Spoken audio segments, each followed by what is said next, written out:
안녕하세요. 아프니까 바로 선생 가까운 의사 박상혁입니다. 이번 영상의 큰 주제는 압박골절과 골다공증입니다. 고령화 시대의 건강관리에 정말 중요한 내용인데요. 전할 말씀이 많아서 길어질 수도 있는데 쉽고 재밌게 사례를 들어가면서 한번 설명드려 볼게요. 도대체 압박골절이 뭔지, 골다공증이 뭔지 그 실체가 궁금하다? 그럼 이 영상 보시면 됩니다. 그리고 주변 부모님 혹 지인들에게 꼭 공유해 주세요. 한 번만 정독하시면 평생 잘 관리하실 수 있습니다. 압박골절은 말 그대로 뼈가 위에서 아래로 눌려서 납작해진 것을 의미합니다. 뼈에 금이 가는 것을 골절이라고 하는데요. 골절이 되면 움직일 때 뼈가 서로 갈리듯이 마찰이 생기면서 아프게 됩니다. 체중이 실릴수록 더 아프고요. 또한 골절이 되면서 뼛속에 있는 실핏줄도 같이 찢어지거든요. 속에서 나는 피는 주변 조직을 붓게 만들고 더욱 통증에 민감해지게 만듭니다. 손가락 발가락에 염증을 경험한 적 있으시죠? 그때 통증이 이런 붓는 시기에 조금만 닿아도 너무 아픕니다. 손도 못 대요. 그래서 압박골절도 초반에 너무 불편해서 알게 돼요. 골절은 상황에 따라 뼈에 실금만 가기도 하고요. 아예 주저앉아 버리기도 합니다. 때에 따라 통증이 심하지 않다면 가볍게 지날 수도 있고, 심한 통증이나 마비가 있다면 심각히 대처해야 될 수도 있습니다. 외래 진짜 아파서 오신 환자분들 증례를 볼게요. 백문이 불여일견이라 실제 압박골절의 상황을 보시면 확 체감되실 수 있습니다. 게다가 본인 혹은 지인이 겪고 있는 문제라면 더 와닿으실 겁니다. 60대 후반 여자 환자분인데요. 특별한 기억 없이 다친 것도 없이 무리한 것도 특별할 것이 없었는데 등이 아프기 시작합니다. 움직일 때 특히 아프고 누우면 좀 괜찮아요. 이 증상이 제일 중요하거든요. 누우면 괜찮은데 움직일 때 아프다. 뭐라고요?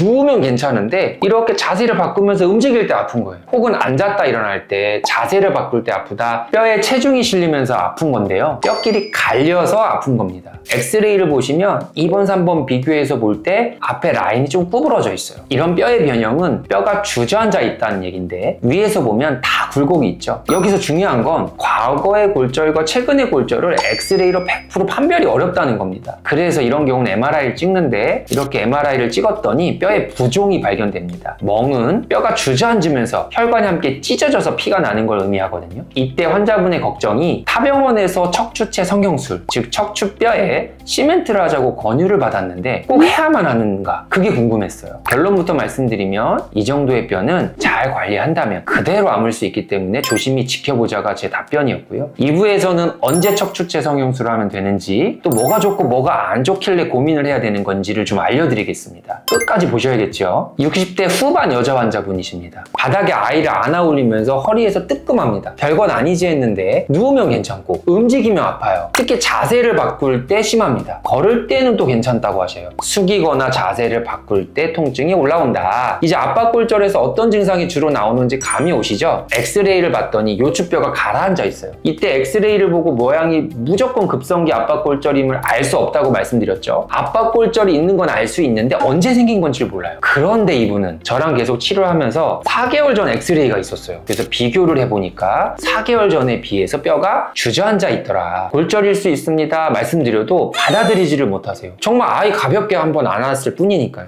향후 치료 방향을 정해야 되기 때문에 MRI 촬영을 했고요. 그 결과가 바로 이렇습니다. 뼈가 이렇게 부어있는 거 보이시죠? 60대 중반 여자 환자분이신데 다리와 등에 대상포진이 왔어요. 대상포진 하면 통증의 왕이라고 그러죠. 통증이 가볍게 오기도 하고 심하게 올 수도 있습니다. 그래도 다행히 수포도 다 아물고 나았는데 대상포진이 온 등의 통증이 자세 바꿀 때 심하고 계속 지속된다고 오셨어요. 이러한 통증이 특징이 대상포진과는 양상이 좀 먼데 우린 들어본 통증의 특징이죠. 그래서 엑스레이를 봅니다. 그랬더니 어라? 뼈가 살짝 주저앉아 있어요. 그래서 이는 압박골절에 의한 통증일 수 있으니 MRI 검사를 하겠습니다 하고 검사한 것이 이 결과입니다. 자세히 보시면 뼈에 부종이 관찰되죠. 이럴 수가. 크게 다친 게 아닌데 왜 이렇게 뼈가 무너졌을까요? 뼈의 골절에서는 항상 골다공증 검사를 해야 됩니다. 골다공증 검사는 뼈가 얼마나 약한지 볼 수 있는 검사거든요. 골다공증이란 뼈에 구멍이 숭숭 난다는 이야기인데 그만큼 뼈의 구조가 약해집니다. 다음은 시행한 골다공증 검사 결과인데, 검은 점이 녹색에 있으면 정상, 노란색에 있으면 골감소증, 즉 뼈가 좀 감소했다는 이야기고요. 빨간색이 있으면 골다공증인데 명확히 빨간색에 포함이 되어 있죠. 그래서 치료를 하고 인터뷰를 했습니다. 한번 영상을 보실까요? 대상포진이 났는데도 아프니까 고민하다가 오셨잖아요. 왜 제가 병원 안 간 데가 없어요. 가정의학과도 갔었지, 내과도 갔었지, 정형외과도 갔었지.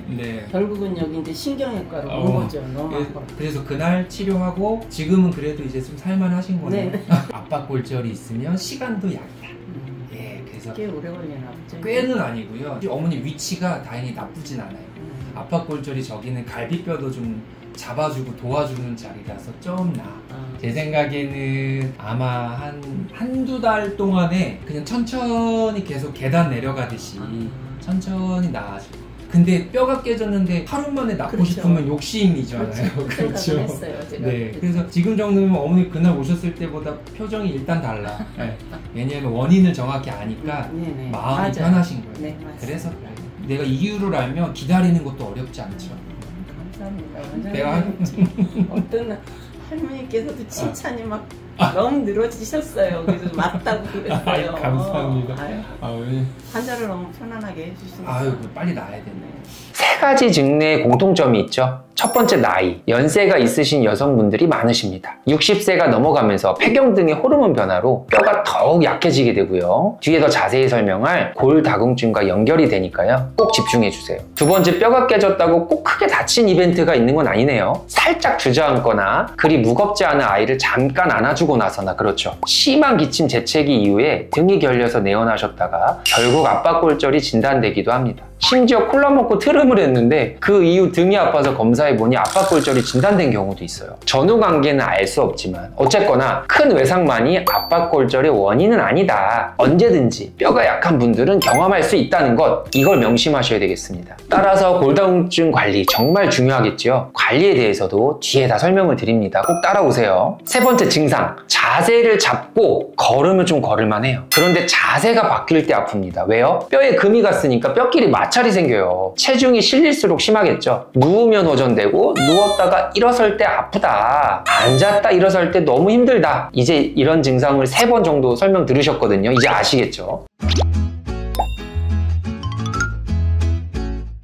이상으로 압박골절이 무엇인지, 또 어떤 증례가 있을 수 있는지 한번 알아보았습니다. 다음 편에서는 압박골절의 여러 진단 방법과 압박골절의 원인 중에 하나인 골다공증에 대한 이야기, 그리고 압박골절과 골다공증의 치료 방법에 대한 말씀을 드릴 겁니다. 정말 중요한 내용이니까 꼭 구독, 좋아요, 알림 설정 누르셔서 들으셔야 됩니다. 딱 기본만 알면 됩니다. 그러면 담당 선생님이 어떤 치료 의도를 가지고 외래에서 나의 치료를 끌어가는지 이해를 딱 할 수 있어요. 그걸 이해하죠? 그럼 병원에 가는 게 두렵지 않은 거예요. 내 몸을 내가 관리하는 느낌을 가지실 수 있습니다. 저는요, 약간 더 공부하고 조금 더 많이 아니까 그걸 도와드리는 거예요. 이래도 공부 안 하시렵니까? 이렇게 쉽게 설명하는데. 지금까지 가까운 의사 신경외과 전문의 박상혁이었습니다. 오늘도 바로 걸으세요. 감사합니다.